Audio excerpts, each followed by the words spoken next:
I quote, there is no force more powerful than a woman determined to rise. And each time a woman stands up herself, she stands up for all women. Unquote. A warm welcome to our speaker, Ms. Sangeetha Nikkam, panel and participants to the national webinar on the topic Government Initiatives and Schemes to Support Women Entrepreneurs and Women Workforce.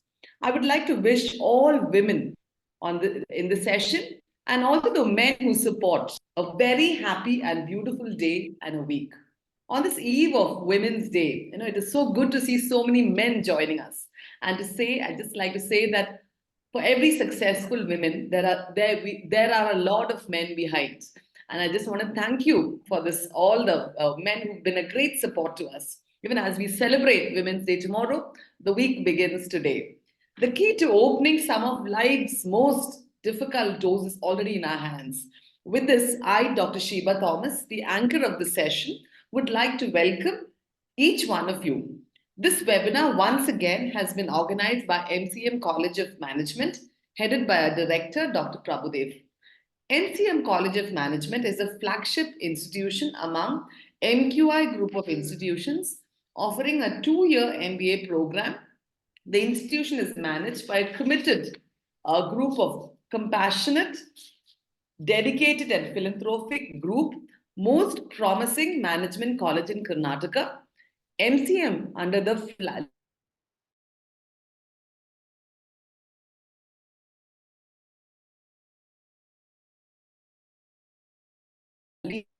leadership of Dr. Prabhu Dev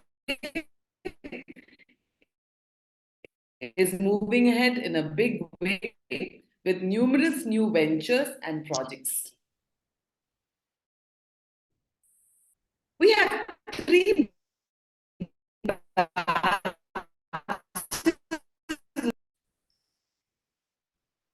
a few guidelines to start. Do not so kindly reserve your questions for the Q&A. All participants will be receiving an e-certificate after you fill the feedback form in the end, which will be sent to you on the chat.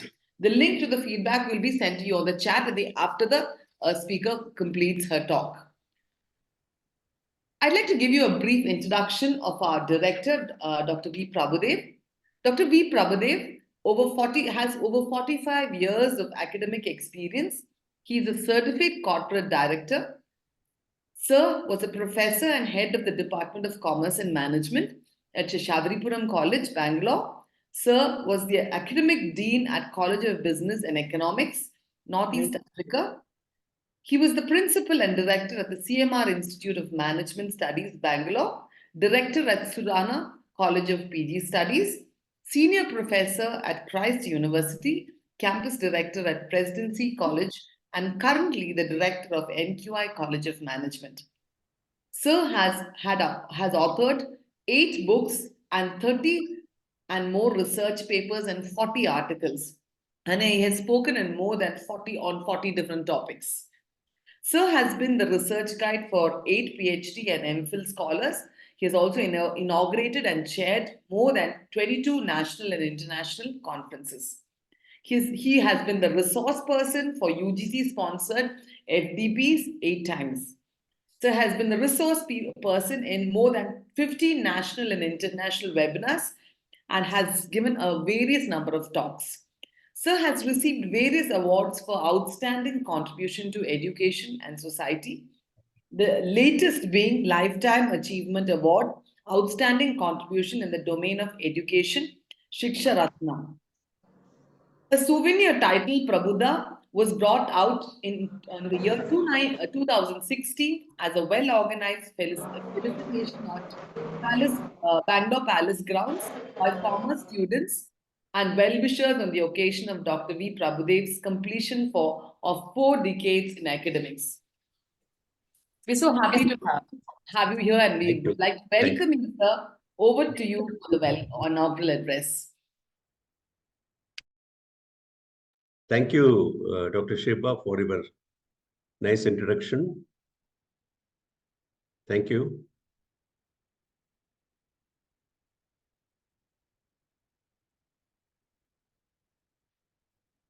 Sheba, Dr. Sheba? Yes, sir. Over to you for the inaugural address. Yeah. Okay. Good morning, all of you. What a beautiful day and a beautiful topic.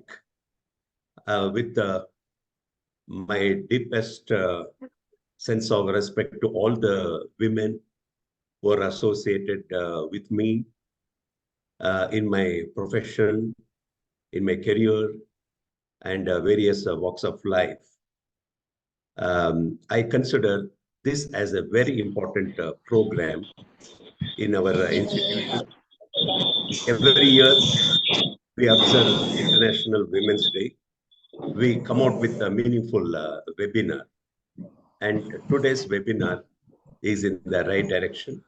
So we invite accomplished women from different domains, and we request them to share their thoughts so that we receive proper insight and develop perspective. And all of you know very well that there is a paradigm shift in the way people look at women. And I'm sure now the women strength, women power is so incredible, and women are respected today. But even then, the road to true gender equality remains long. Women have demonstrated incredible power and strength. See, when you read some novel, you understand the power of women. It could be Maxim Gorky's The Mother, and I recall one Kannada novel penned by Dr. S.L. Bhairappa, Grihabanga, and the power of women is so beautifully narrated in that novel. The central character, one Nanjamma, she takes the entire burden of the family on her shoulder. What an incredible novel. So these kind of literature, pieces of literature, introduce us to women power, phenomenal women power. And women, they are good at handling crisis. In fact, they have very effectively handled crisis in the past, and they have demonstrated resilience, endurance, and agility. And there are many families where women have played a very key role, and the success of the family in terms of educational qualification of the children, in terms of vocation, profession of the children, is largely because of the lady heading the family, lady providing the direction and the leadership at home. There is very something about a woman who dominates in a man's world. It takes a certain grace, strength, and intelligence, fearlessness, and nerve to never take no for an answer. See, we talk about feminism. Feminism is not about making women stronger. In my opinion, women are stronger already. Feminism is all about making the world to perceive, to understand the already existing strength of the women.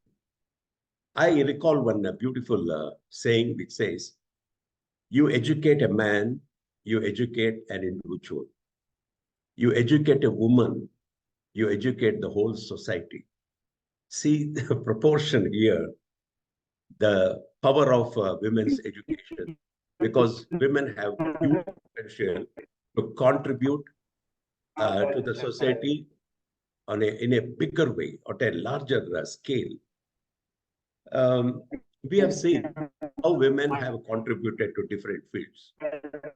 The participation of women in the India's freedom struggle, the role played by women in the politics, role played by women in science, technology, space science, sports, education, uh, the way women have played a key role in the corporate boards.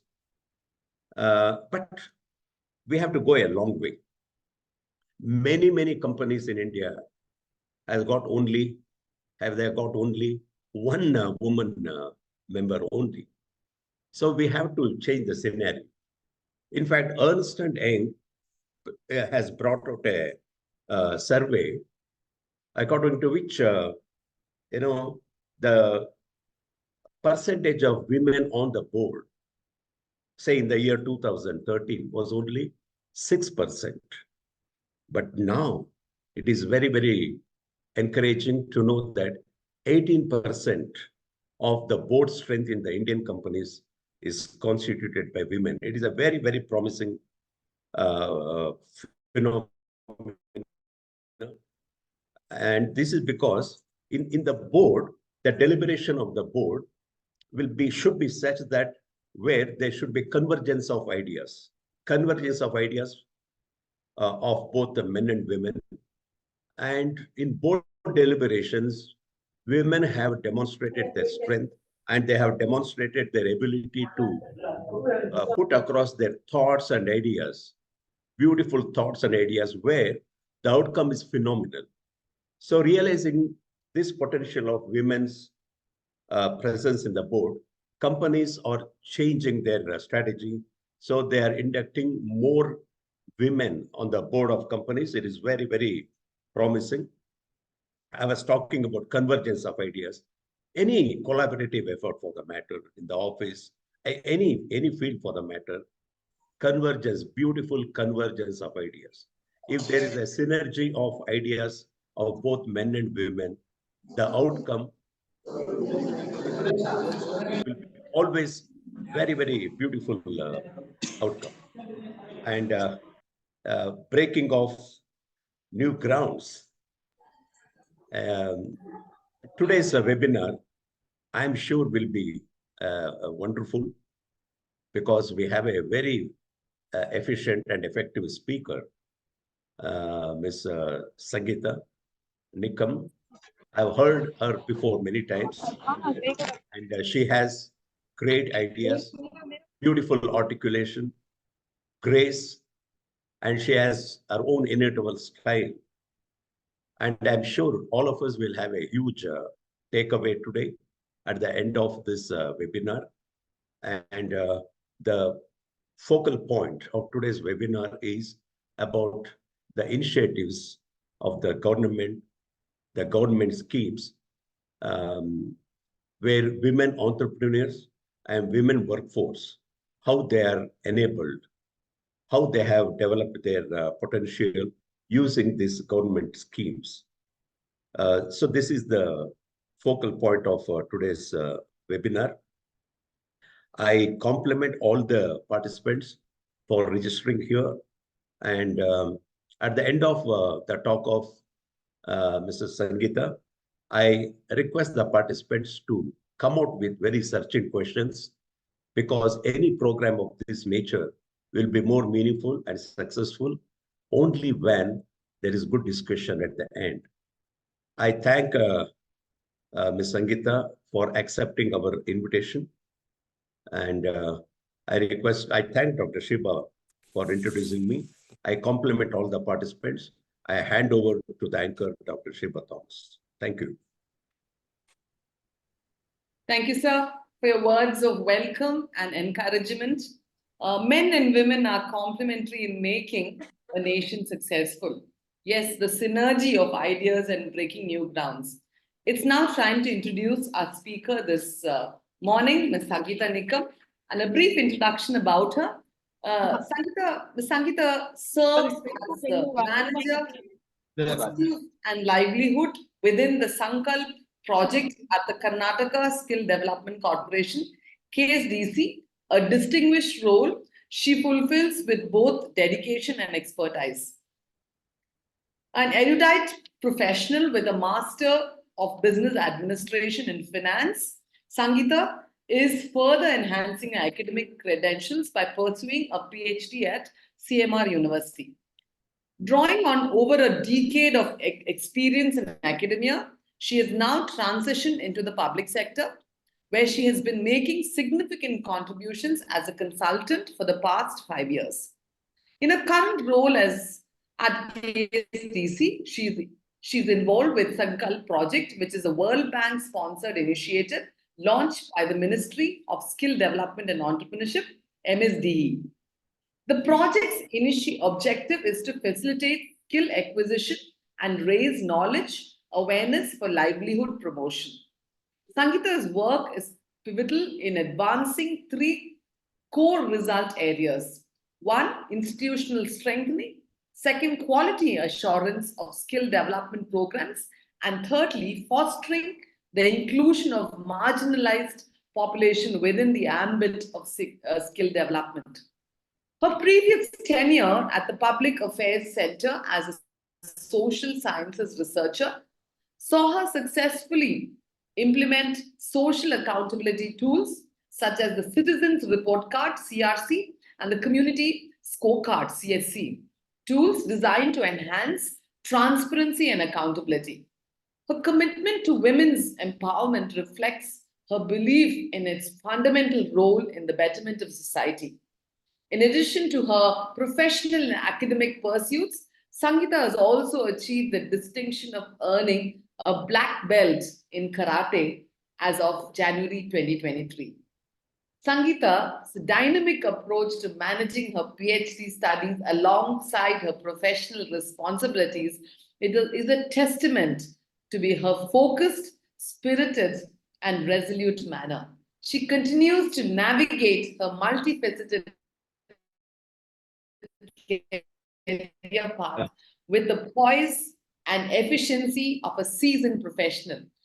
What a person to have on this wonderful day. What an encouragement, man. It's so good to read your background and what you've done as a personality, and an encouragement for most women who are struggling, okay, who have had challenges. And it's so encouraging to note, and no other person could actually fit this day other than you. Over to you, ma'am, to enlighten us on the topic.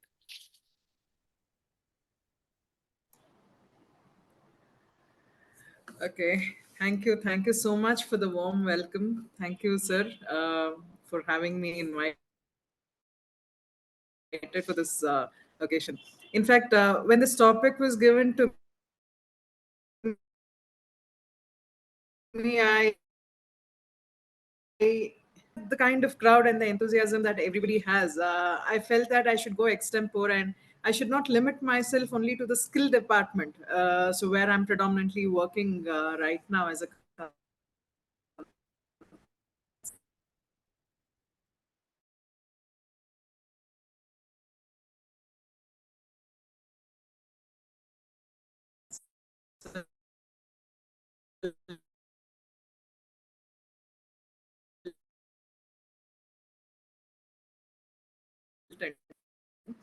So I wanted our government of Karnataka. So I'm sure, not all of us can remember all the 43 departments. So here, today's session, I would predominantly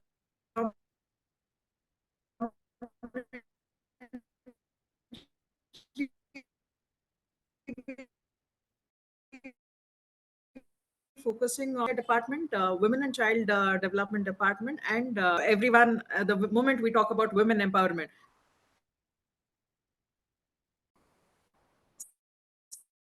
so yes, we have the common. These governments have introduced, but nothing else apart from that. So the first thing that comes to our mind is about Shakti Yojane and Griha Lakshmi scheme. So yes, the buses, there is no bus fare for the ladies, and there was a huge controversy which took place between whether the mother-in-law is the head of the household or the daughter-in-law, and who has to receive the benefit of this 2,000 rupees payment which the government wants to give. So all of these things that we have heard, and if you've seen, there were a lot of controversies also which happened. but the majority of controversy happened in towards the North Karnataka division compared to South Karnataka. I'm sure, I hope that most of you visited the North Karnataka districts. If not, I suggest please do visit, because there's a lot of takeaways that we have from North Karnataka districts. One is the lower per capita income and the larger population towards North Karnataka. And unfortunately, the kind of, what to say, no matter whatever is the developmental schemes that are being implemented, the status is, gradually changing. It is not changing at a faster pace. So to start with, social welfare department. So social welfare department has this act called as SC Act, which was introduced in 2013. So as of 2020, there was about 86,000 crores which are spent from this particular department for the upliftment of the SC/ST community. But very little has changed so far. But believe me, over a period of time, there's going to be a lot of improvement, because we can't expect a change overnight as such. So to name, just to give you a little bit of dynamics of how this particular department works, let me tell you, this is one of the richest department, I can say, because all the departments that are there in government of Karnataka will have to reserve some portion of their financials for the SC/ST category, which comes to social welfare department, and through that funds is the implementation of the schemes that are taking place. So I will predominantly talk about the schemes where I have closely worked with the community. So under social welfare department, there is this scheme called as Devdasi Rehabilitation and Devdasi Income Generating Scheme. I'm not sure if you've heard of this term Devdasi. So Devdas is a common term. Okay, Shah Rukh Khan, Madhuri Dixit. Okay, Devdasi is one of the pattern which was being followed, especially most of in North Karnataka, where a woman is dedicated to the temple. They say that she is meant for the temple, and unfortunately, she is forced into a kind of a formal prostitution, I can say. To be very raw on this statement, it's a formal prostitution. And the entire family, if she bears a children, sorry, so there's no father for this children. Chat box And is what. the department has come up with n number But of no one schemes where messaged. the Devdasi, anybody is trying to say something. Chat box is coming again. Request you to kindly mute your audios, please. It's showing chat box only. No one have messaged. Empty. For me, it's full screen. It's showing. For you, off screen showing. Yeah, can you please mute those who are speaking in between? Yeah, thank you. Yeah, thank you. So what happens here is, in Devdasi scheme, the government came up with a survey. So where in 2016 they completed the survey and they got all the Devdasis registered. And these Devdasis now were given some additional benefits of income generating and rehabilitation scheme, where the government have provided them the space and the amount to build a house for themselves, where they can live a respectable life. And those of them who come forward to get married to Devdasi's daughters are given another financial benefit and help them empower themselves and the family. Um, of course, there are plus and minus. There are people who take complete benefit, and there are people who kind of completely misuse also. So, unfortunately, here is where our younger generations to come should pitch in by being aware of all of it. I'll tell you the reason why you all should be aware of it. So, I was told that there are students also who are joining this particular program, this particular session. So, I have this concept of PSR to be conveyed to all the students. So, I'll come to it at the end. So Devdasi income generation scheme. So they are provided a huge amount of loans and a huge subsidy. More than 50% subsidy is given to them, where they are able to empower themselves. So this is one of the social welfare department schemes that is for Devdasis.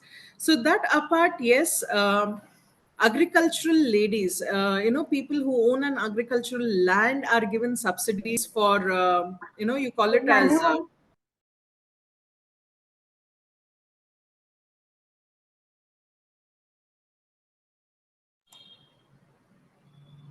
okay, I guess there's some technical glitch. I was put on mute. No, we can hear you, ma'am. We can hear you. Okay, okay. So this is a little about Devdasi scheme. The sad situation is 2021. I visited Dharwad district. So in Dharwad district, there's one taluka, called as Kalgataki. So there is one Ellamma temple. I was very shocked to see that temple because a small 8-year-old girl was made to stand in front of the temple door, and there was this turmeric being thrown at her, just like that. You know, that's the sad part. 2021, a 8-year-old girl right in front of our eyes was being put into a forced prostitution. And the moment we went there, they kind of changed the scene because we were from government, and they said, no, no, she's just playing around and things like that. So this is where I want the younger youth to come in to bring in that awareness. So we can't let people go away just like that. So there's a lot of schemes for Devdasis. That's what I wanted to say. And in fact, there is something called as Protsahan Dhan for these Devdasis who are ready to give up on their prostitution. And, there is this RTGS of 30,000 transferred to their account, and they are put under certain skill training programs. So where they are empowered to run their own business. So that's one of it. And the second I want to talk about is the Udyogini scheme. So under Udyogini scheme, what happens is almost up to 1 lakh to 3 lakh amount is being provided to the ladies who want to start up their own setup, who wants to be an entrepreneur. So who already have their own skill, they know how to run a particular business. So they are being, encouraged by giving them loan of between 1 lakh to 3 lakh with almost 50% subsidy. So that's a very good amount wherein they can also take up the franchisees of hotel, of any small shop. So, the showrooms like Bata, Liberty, they all come up with their own franchisees. So these ladies are encouraged to take up these franchisees, and they are given subsidy and low interest loans for these people. So of course, it is not limited to only SC/ST, but general category is also included, provided their income is less than 50,000 per annum. So this is one of it. And in fact, social welfare department also has the Samruddhi scheme, where there's a amount which is given to the street vendors, an amount of rupees 10,000. So for them to have a better setup of their shop, they for them to have a better variety and increase on their business. So this acts as an encouragement. So there are more and more number of people who have been availing this particular facility, and we have witnessed a huge number of construction workers, the ladies who have come forward to take the benefit of this particular Samruddhi scheme and start their own setup. So we see a huge migration that is happening from the rural sector to the urban sector. And then uh, can one of you tell me if you're aware of social, self-help groups, SHGs? Ma'am, I'm sure self-help groups is something that everybody would have heard of. Yes, yes, yes. Yes. So the self-help group, just to tell you about the concept of self-help group, there are about 10 to 12 ladies who come and form a group of their own, and they, kind of start their own cooperative society kind.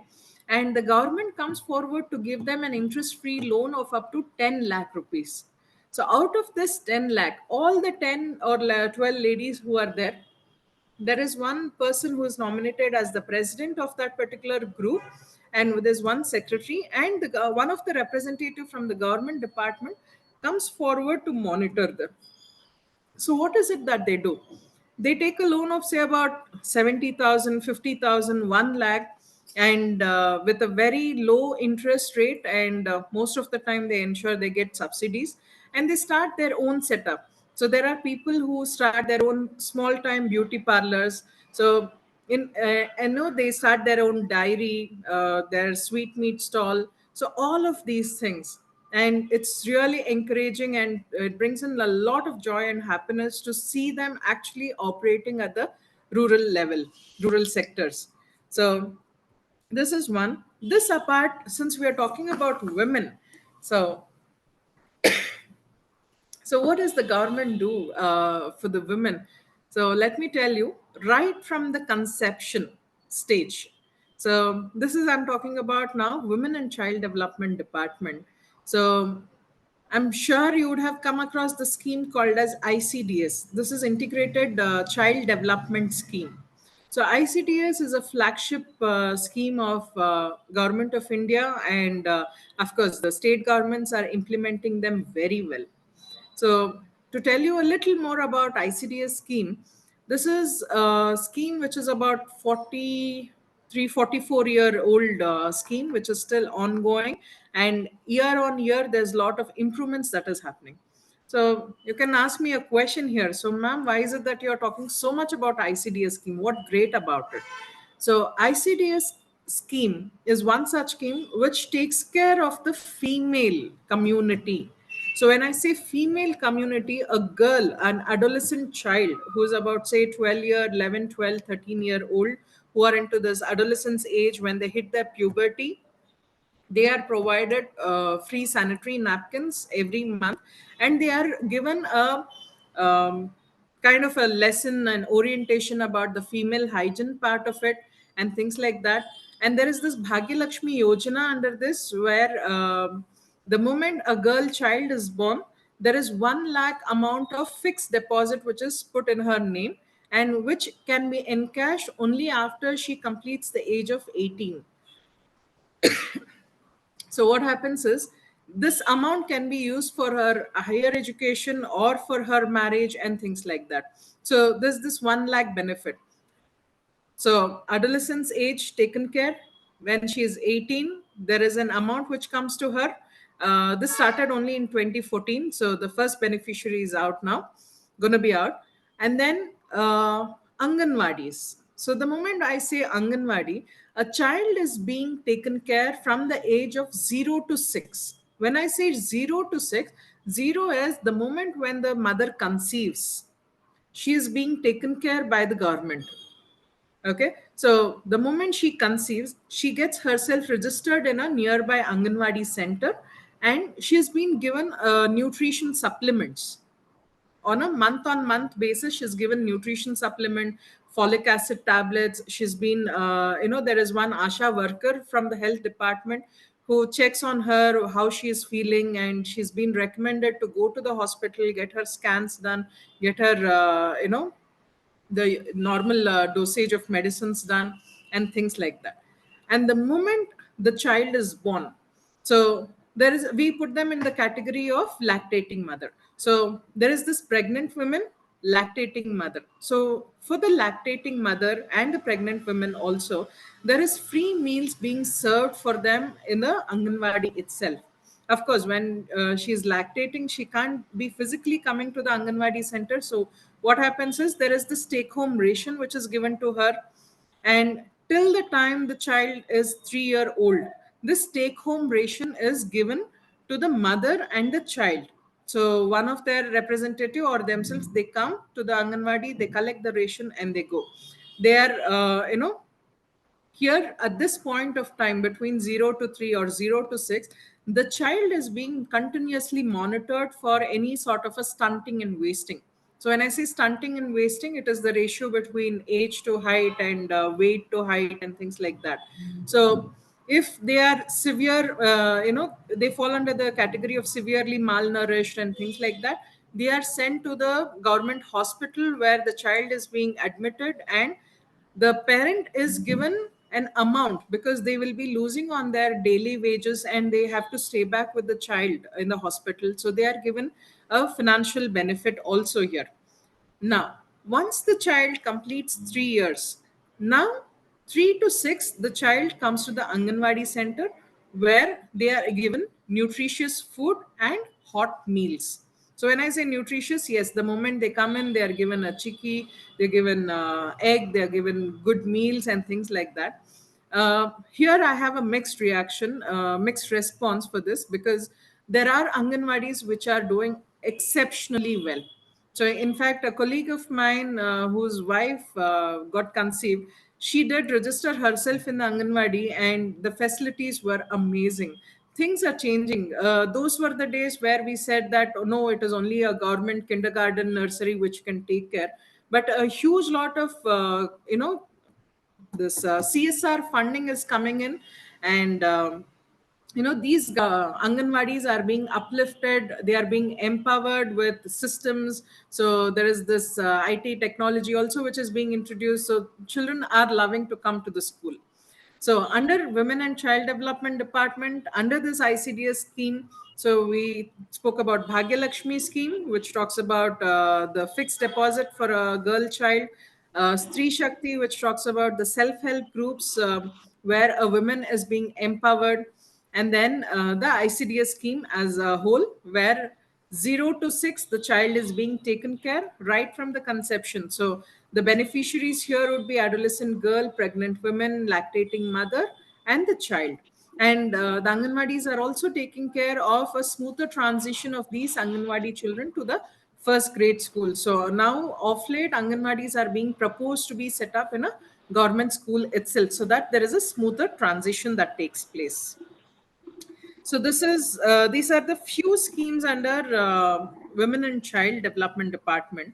So this apart, these departments also have this transit hostels. So these days, the rural a girl child from the rural sector, are wanting to come to the urban sector. They want to give their entrance exams. They want to work here. They want to attend interviews and things like that. So there are these transit hostel facilities also, which are being provided to the girl child who's aspiring to grow further in life. So those old school of thoughts where there's a Kannada proverb, correct me if I'm wrong. So appa hakid alad marakke nen hakolbeku anta. So those days are gone. So now things are changing. People are wanting, they're aspiring to grow even further, better and great. So this is a few things about Women and Child Development Department. Now, coming to the skill department, so the my own department where I'm currently associated. So here there are multiple schemes that I should talk to you about. So one is I would like to tell you about CDOC program. So CDOC is basically a Center for Entrepreneurship Development of Karnataka. So here what happens is there is this entrepreneurship awareness program for all categories of people. So be it SC, ST or general category. So irrespective of which category that you belong to, there is this entrepreneurship training being provided. Now, in a lot of private colleges, we see a huge number of incubation centers. So, fancy incubation centers, air conditioned, and things like that. But end of the day, what matters the most is what are your takeaways from those incubation centers. So, believe me, no government department is less than any private sector now.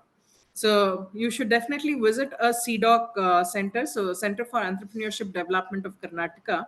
So where the development programs for all categories takes place here, and there is this rural entrepreneurship development programs for micro and rural enterprises being provided.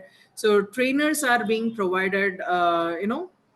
Trainers training happens here, identification of business opportunities, so preparation of the project profile, how to move forward, how does a person goes to the approaches to the bank for asking loan. So this project profile is being discussed, and the right resources are being deployed here to ensure that these young budding entrepreneurs are provided with all that knowledge, which where they are empowered to go further, and the decision making techniques that are required for a small enterprise is focused on. Because the very moment we talk about entrepreneurship, the first thought, few of them, what comes in is, okay, I have about say 5 lakh rupees with me, so with this 5 lakh I'm going to go and start my business. Sorry, excuse me, you'll have to wait. So you have 5 lakh, you just like that can't be starting a business. There has to be a proper planning. So this CDOC, Entrepreneurship Development Cell, what happens is, here you have people from the financial sector who tells you, who gives you an enlightenment about what is this fixed cost, fluctuating cost. So how much should be your working capital, how you got to manage your working capital, your infrastructure. So then what are the different sources of capital that they can think of. So under government schemes, there are n number of schemes. So which of the scheme can be explored for starting your own entrepreneur program, so for starting your own setup. So these are the things which are being provided free of cost.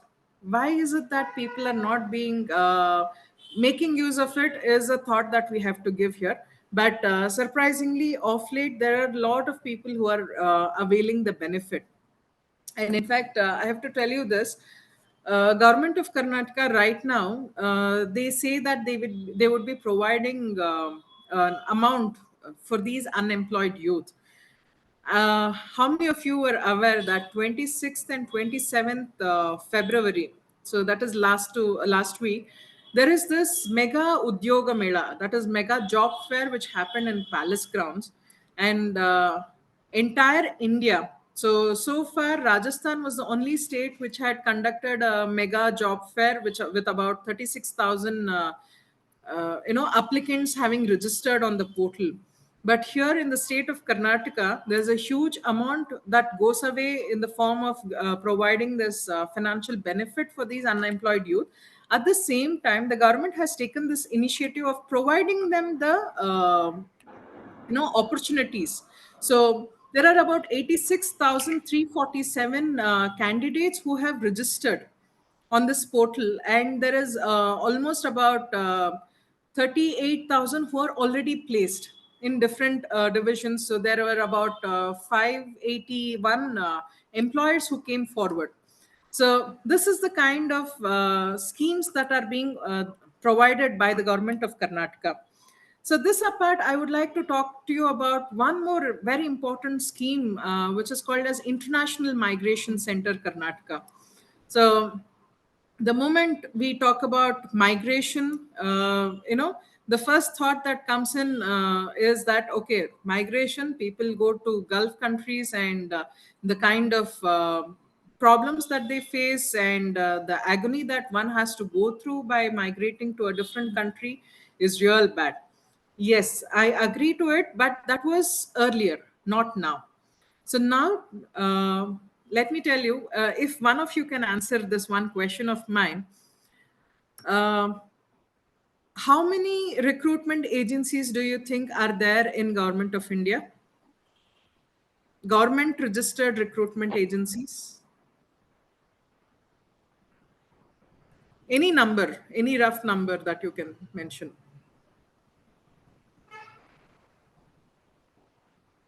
How many states in our India? 28. 28 states, you're sure? 29. 29. Great. 30. 30. All right. So 28, 28. 29, 30 plus the union territories, a lot of things. Let me tell you.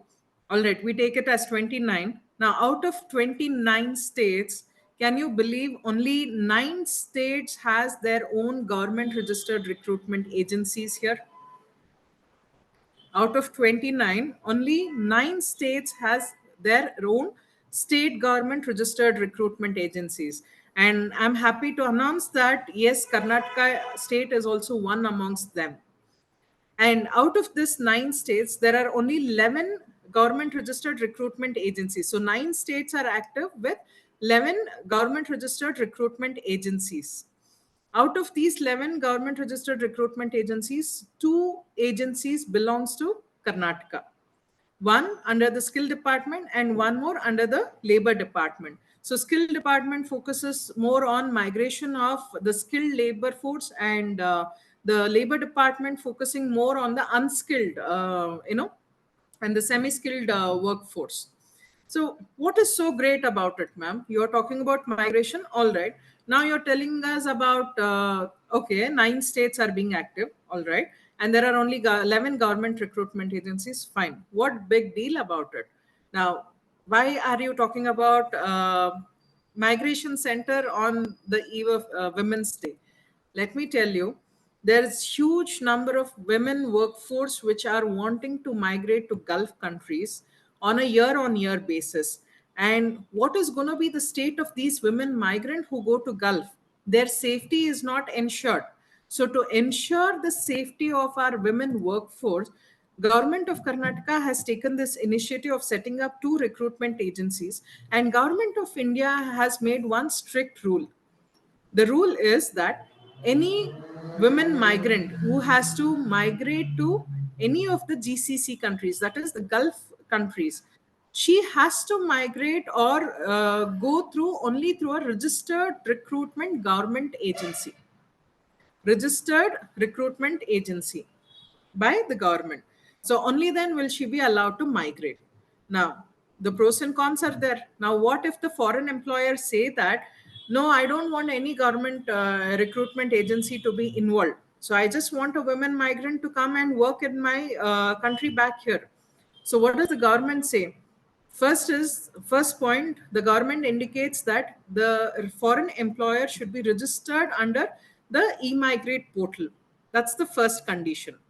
Second is, if he does not want to recruit a lady through a government registered recruitment agency, they will have to deposit an amount of rupees 2 lakh, where on the e-migrate portal.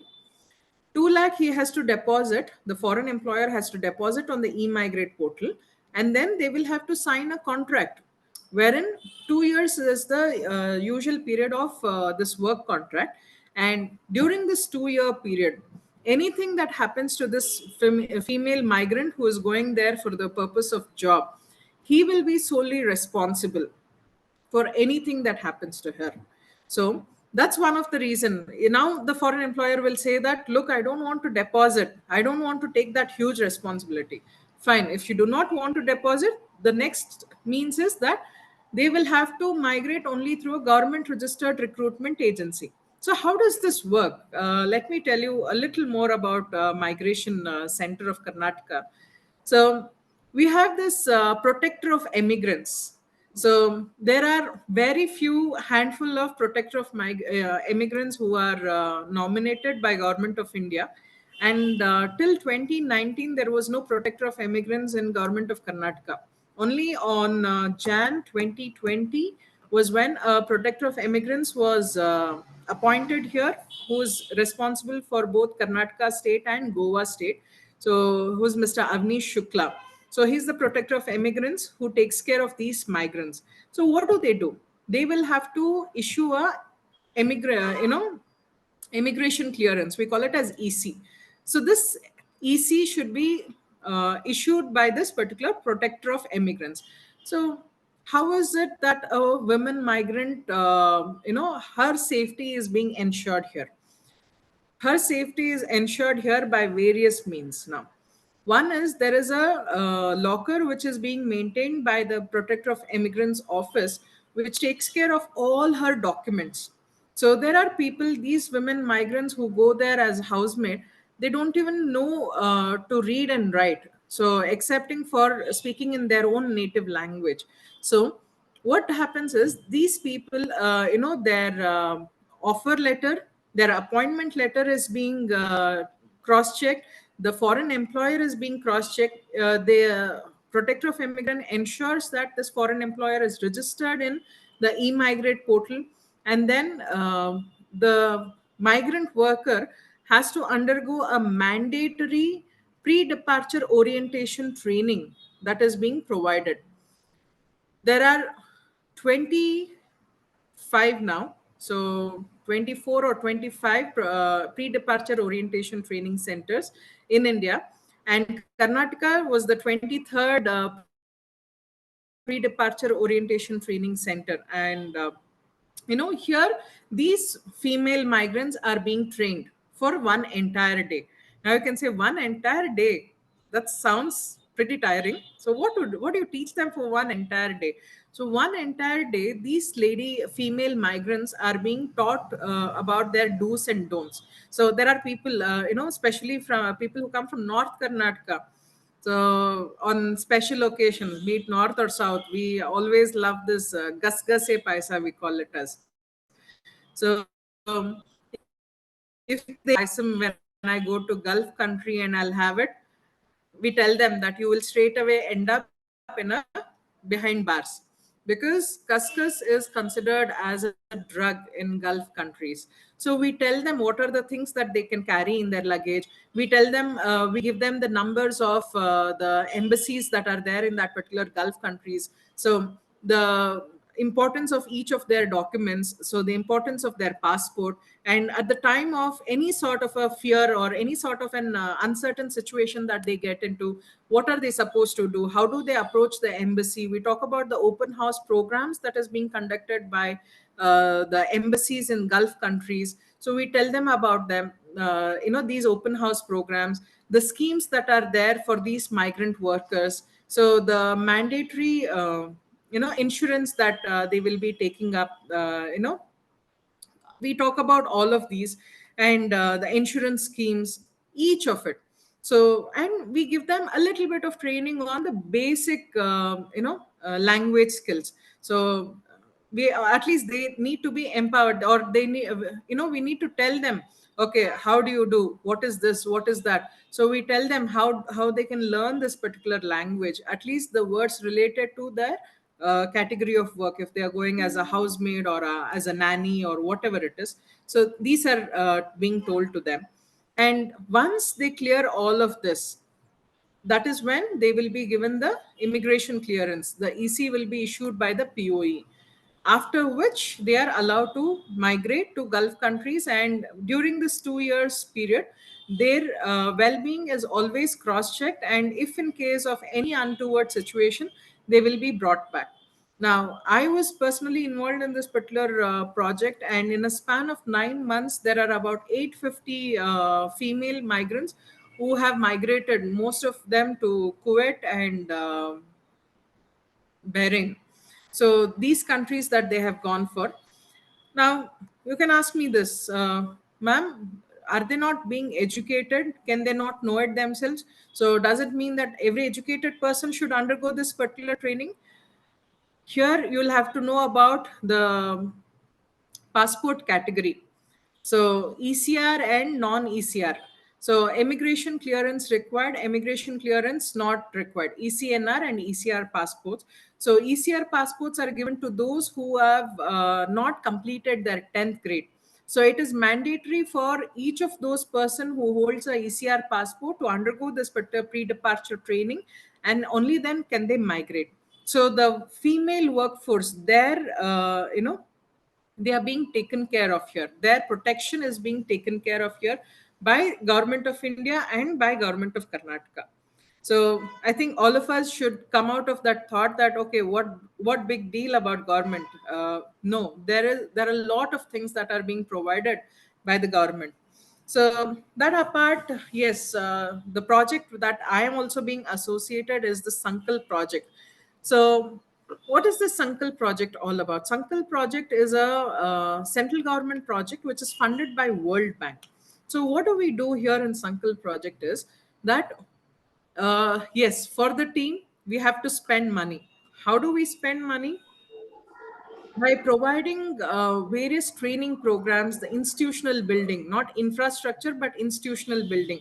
So there are about 8 districts as of now where there are these language labs being set up. There are training programs being given. The tools are being provided. So if a lady who undergoes a tailoring training, she's being provided with a tailoring kit where she has a sewing machine and the required materials. So various other benefits are being provided for the female who wants to empower themselves and uplift themselves in the society.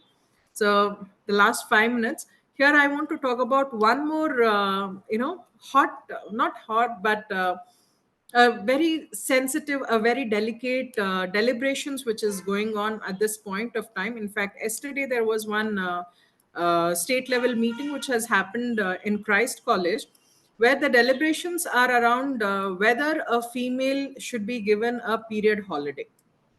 So there are a lot of mixed responses, and in fact there are eminent ladies also who have come forward and said that it is not mandatory.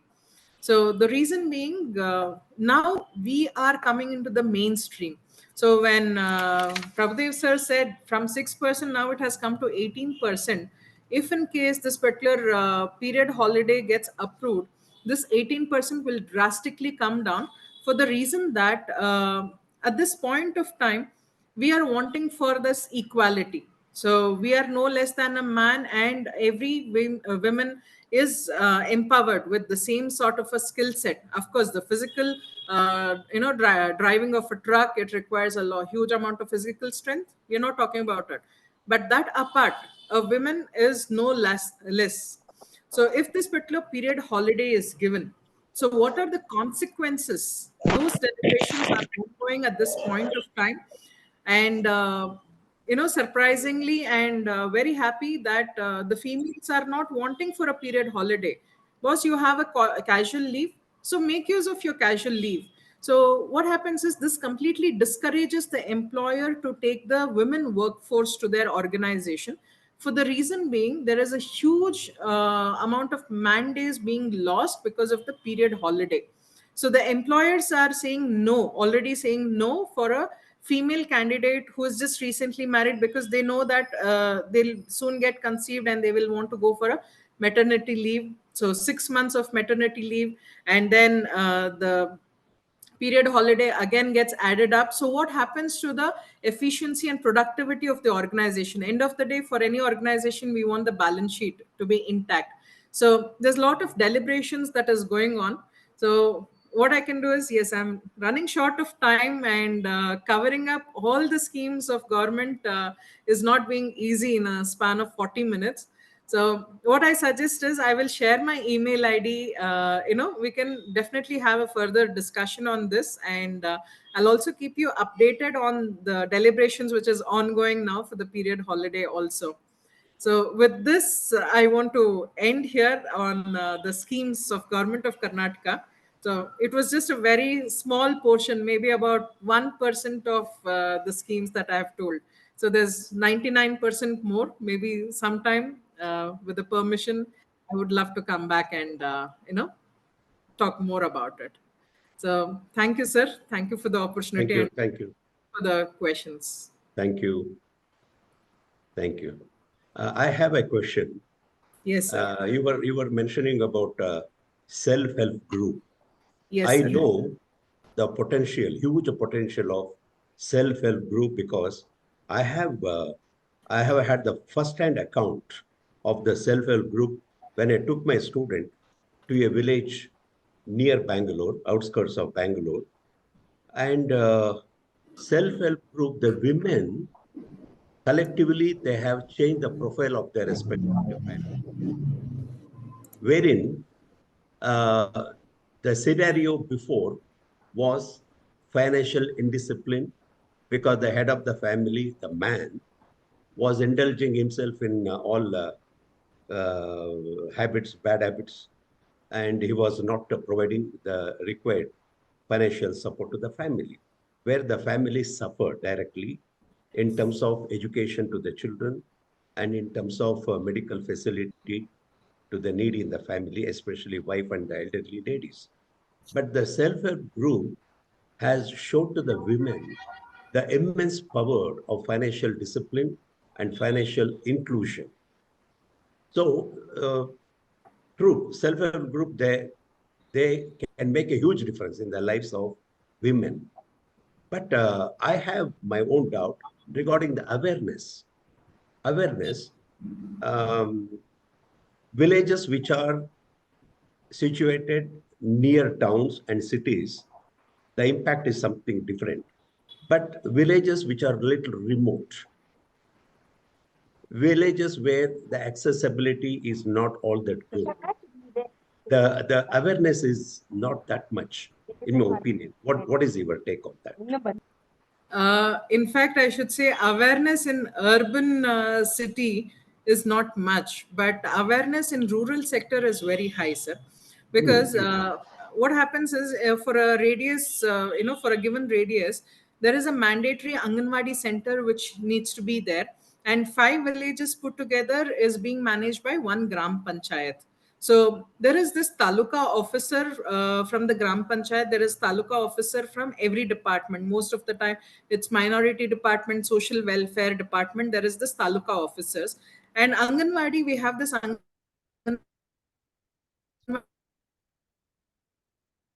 supervisor and Asha workers, Gram Panchayat, and they are always with a complete information.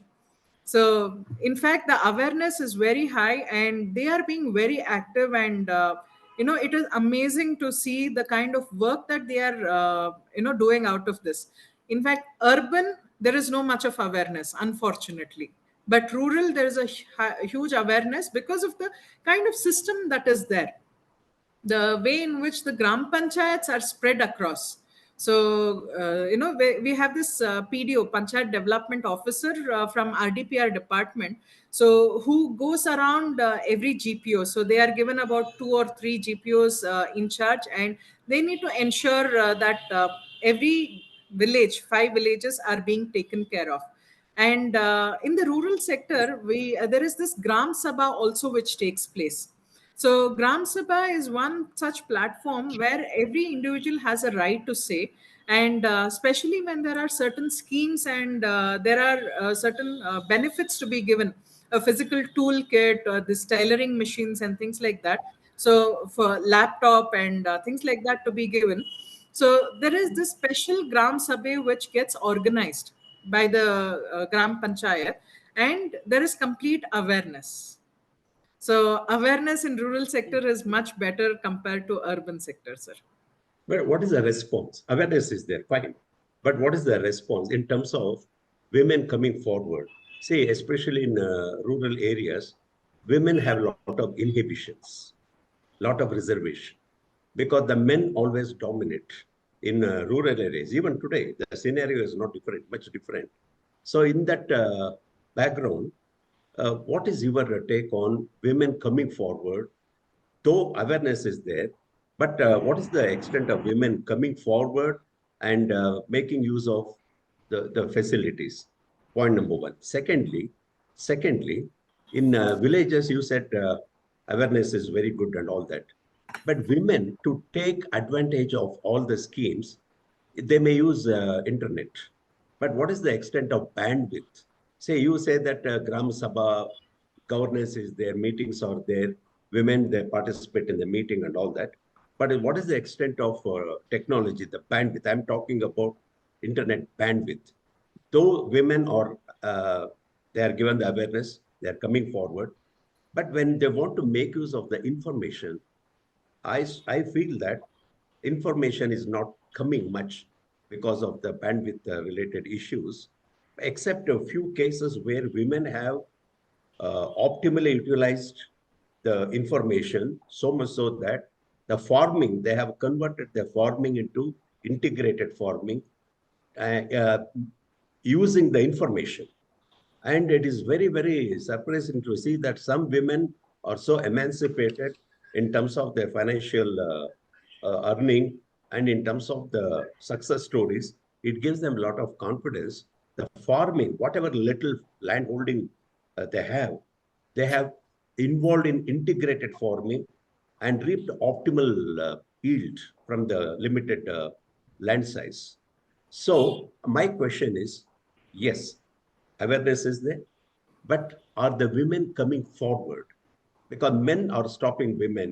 Because I have discussion, whenever I happen to travel, women even now, they are indoors.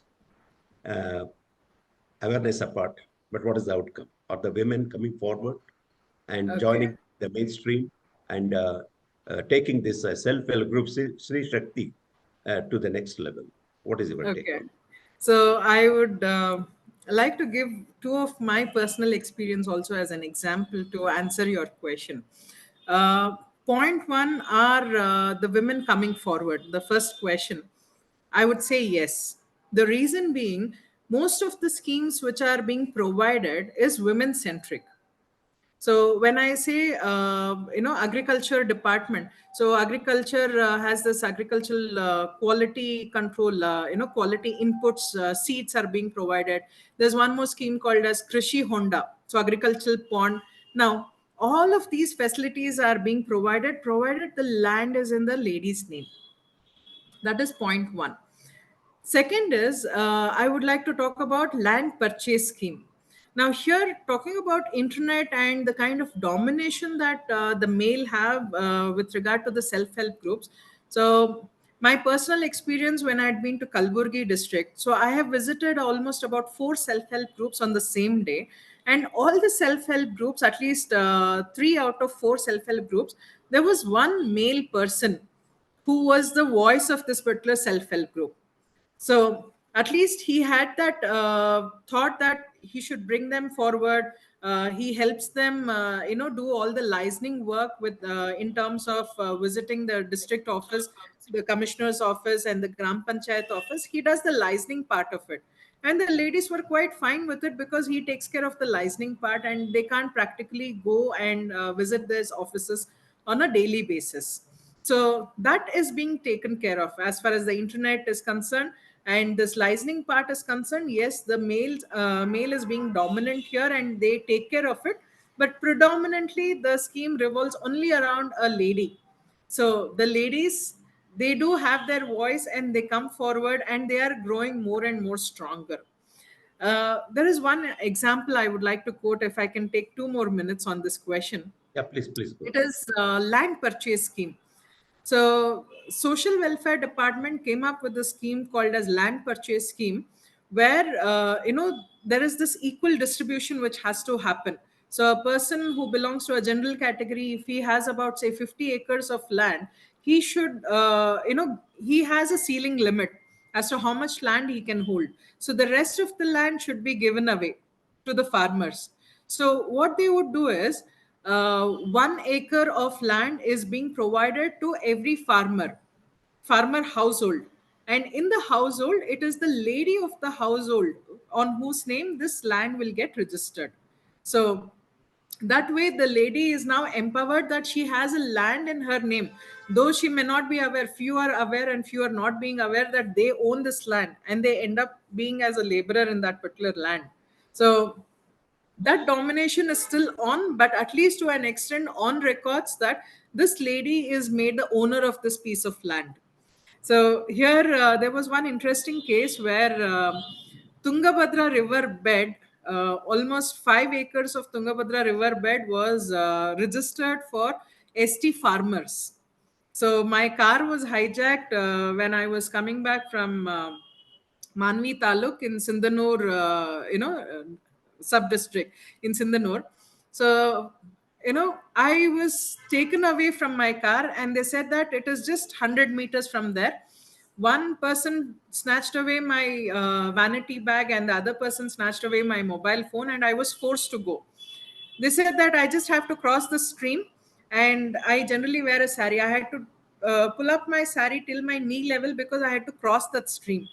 After crossing the stream, they had carried one bike on their head, and on which they took me almost 5 kilometers deep. I had no officer with me, no field research officer, and it's just the driver who was there.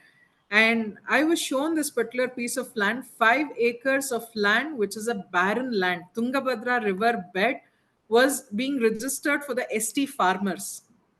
That was real bad experience that I had, but yes, I did submit a report and it was taken up. It came out on the television also, on all news channels, about this particular scam, and things have kind of settled.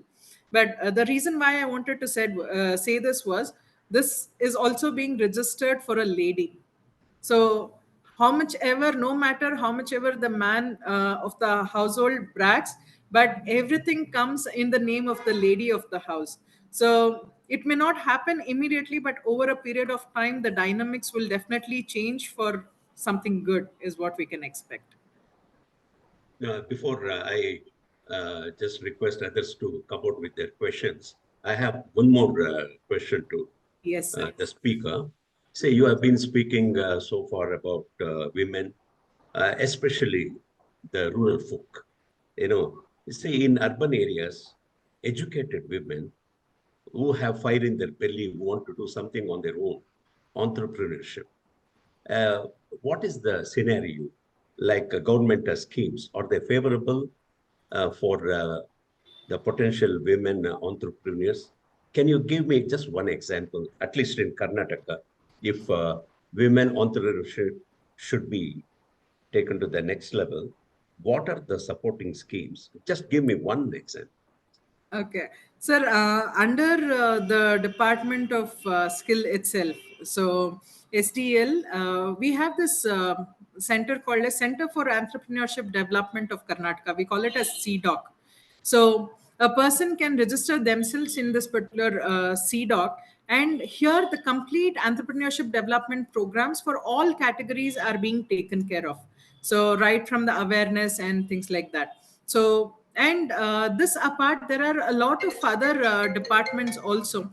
So for example, we have this Karnataka German Technical Training Institute, where 8 multi-skill development centers are being located in different districts, and training in industrial automation, electrical construction, automotive, IT, manufacturing, welding technologies, all these are being taken care. So this is apart from the ITI that I'm talking about. Then this apart, we have this GTTC, we call it as Government Tool Room and Training Center, where there are long-term and short-term occasional training and education through their 28 sub-centers, and being provided in multiple domains, that is tool and die making, manufacturing, electronics, mechatronics, tool engineering, and all of these. So a person can definitely register for these programs. They can visit these organization, and they can choose from the huge list that is there, depending on which category that they want to look into. Thank you. Thank you. And Thank others you, sir. can Thank come you, out sir. with the question. Yeah. Shriba? Thank you, ma'am. I think, thank you, sir. I think you've answered very informative session, ma'am, and I think it's really helpful. We know there's lots more that you could speak, but because of time constraint, but I have a couple of questions that are there on the chat. Uh, Sure. can I just read that out? Yes. Madhvi Nadik says, "What's the best way to find out about other skilling schemes offered by the government?" Okay, kaushilkar.com. You just have to visit this Kaushalya Karnataka. So kaushilkar.com is the website where you will, get to know the entire skilling ecosystem of Karnataka. Okay, thank you, ma'am. Yeah, another question by Sister Sagai Mary. She says, "Thank you, ma'am. Very informative session. Kindly update what schemes are available for the college students as they have introduced skill-based learning." Okay. So for college students, in fact, government itself is coming up with the training programs as such. So what the colleges can do is, you can identify the training centers which are associated with KSTC. And these training centers can provide the required trainings to the students. So in fact, IBM CSR is coming up with an initiative of skilling 5 lakh youth in the state of Karnataka. So under which they have their different programs on data analytics, robotics, AI, machine learning, and all of these, which are being provided to the college students now, be it both government and private sector. So these training centers should be contacted, where they will come forward, provide the training at no cost, because their payment is made through KSDC. Okay, So there's no financial burden as such on the college. thank you. I hope we have answered your question, sister. Now moving to Ma'am, just a small question. These centers are being set up in partnership with which organization? IBM. IBM. And how do we get the information about these centers? Is it available on their website or? Sir, IBM, it's called as IBM CSR. And in the recent budget para, this was announced by the minister. So the talks are going on to carry it out on a pilot basis for about 50 colleges and 2,000 students. So it is still on the pilot basis. So once it is up and running, I will definitely keep the team informed through Prabhu Dev sir. I'll let you know, because this happened just 2 weeks back, and during the Udyoga Mela, the minister also announced about it. So it's still on the takeoff stage, IBM skills. Yeah. Thank you, ma'am. I think there's one more question by Abhirami. She says, please give us a document with all the government scheme link. It will, I think, ma'am has already answered that. With all government scheme link, it will be more useful for us. I think you've already done that. And Then in that case, I'll have to provide 43 links for each of the departments. So maybe the most relevant one, if you can specify in which sector, I can suggest those schemes. So as to in which particular department is being taken care, this particular scheme is being taken care of. okay. Yeah, before I come to the next question, all participants are requested to, fill up the feedback form, which is on the chat. That will help us also get your e-certificates ready. Okay, so please kindly, answer the feedback form on the chat. Just this one more question, ma'am. I think it says my startup Adaptive Creatives. That's by Madhavi Nadik. She says her startup Adaptic Creative Labs runs upskilling programs. How can we collaborate with the government on these initiatives? Okay. So Ms. Madhavi, all that she has to do is she has to register herself as a training partner under kaushalkar.com with this Department of Skill, Government of Karnataka. So once they get themselves registered here, what happens is any of the programs from there on that they take up, so it will be partially funded by the Government of Karnataka. So first step is to register themselves with the department. kaushalkar.com. Yeah, thank you, ma'am. Thank you. I think, yeah, any other questions? Any other questions? I think we are running out of time, but if you could unmute and probably ask a question or. Could I ask a question? Is that okay? Yeah, sure. Go ahead. Yeah. So I'm part of an organization called the Vision Foundation, which is looking to work in a little non-traditional format. It's a newly registered NGO, and the question I had is, would you want us to register? Which departments would you think that we should register with in order to network and better implement the government policies? Are there some departments like that, and where would you want us to register to enable these facilities? Okay. So one is, if it is related to skilling training, you have to register yourself with Karnataka Skill Development Corporation on the Kaushalkar portal. So that's one. That apart, other government departments, you will only have to look for the RFPs. So every department will float their RFPs, request for proposals. So once they float it, and you'll have to get through this tender process. So that would be scheme specific, right? Every Yeah, RFP would be that scheme would be specific. scheme specific. So since yours is an NGO, so what you can do is, probably if you are a social science researcher or you want to have do an impact evaluation study, you can definitely submit the proposals to the departments. So that's one point. And second is, you can also look for the CSR funding. So through the CSR funds, you can get associated with the Government of Karnataka, a specific department, and carry out a impact evaluation study as such. Any specific department for impact evaluation? See, every department, every scheme requires an impact evaluation study for that matter.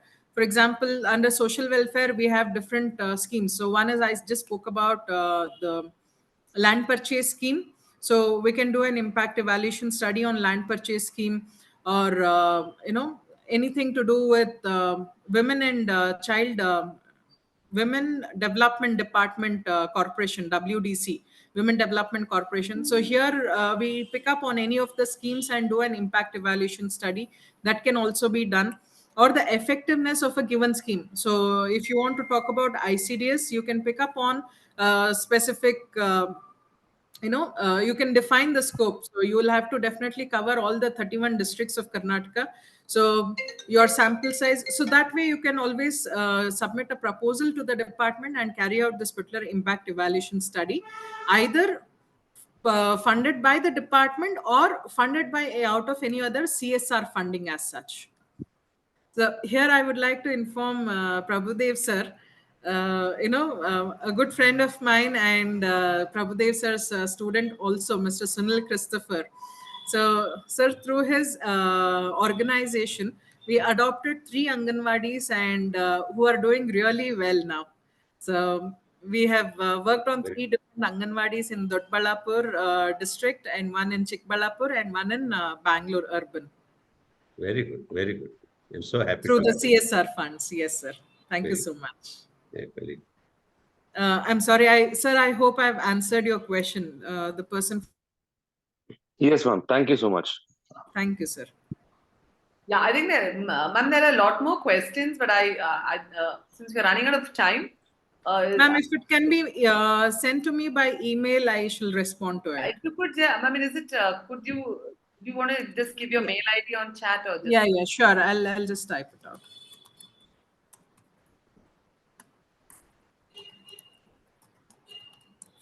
Those of you who still have questions could reach out to ma'am on her mail ID, that is Sangeetha Nikkam at gmail.com.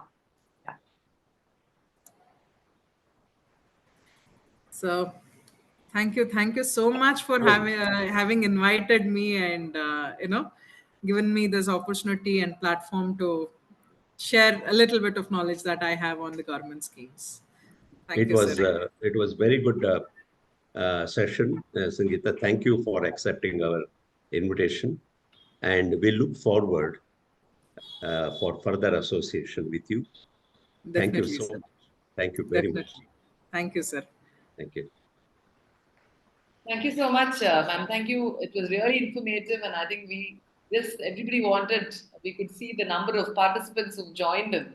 I think it was really a great response to what it was a very, it was done not too much of, we didn't have too much of time, but still in the midst of that, they've all joined, and that itself shows the immense impact that you've had through your speech today. Okay, just going back to just to understand more about it, I think it's very informative, and I'm sure they'll all come back to you by mail or probably reach out to you on this. Thank you once again, and it was, thank you for your precious time, just to know, and your experiences that really has given us more insight into what happens there. Because we only see it as 2 different areas of the government doing this, and we really don't know. Being an entrepreneur myself, just to get, what is the hand-holding that the government does is actually brought it out. Thank you so much. Okay. Thank you so much, ma'am. And I think I want to thank all the participants also for being here this morning. I know it's exam time and work time, but you've given your time up. And just to let you know that your e-certificates will be issued after you complete filling up the feedback form. It has been shared in the chat box. Thank you, ma'am, once again for your valuable insights, and most importantly, I want to thank all the participants. If not for you, this session wouldn't have gone through. And also want to thank all the staff and the faculty, Professor Samat sir, who's been handling the all the logistics behind, and the faculty, NCM, the students, Dr. Prabhu Dev, all of them who really, a lot of them have been, are behind the stage doing a lot of things, and it has just been maybe a few of us are here up there. Thank you so much, and have a great week. Thank you so much. Thank you. Pleasure. I take this opportunity to compliment the participants once again, and a huge thanks to the speaker. I also thank our management and my excellent team here. Thank you very much. Thank you. Thank you, sir. Thank you so much. Namaste.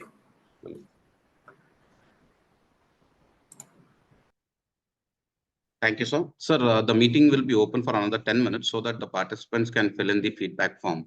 Those who have not yet filled the feedback form, I request all of you to kindly fill it in, because out of 98 at the peak, we have received only 55 responses as of now. So for another 10 minutes, we'll open the meeting. We'll keep the meeting open. So kindly fill in the chat feedback form. The link has been provided again in the chat box. Thank you.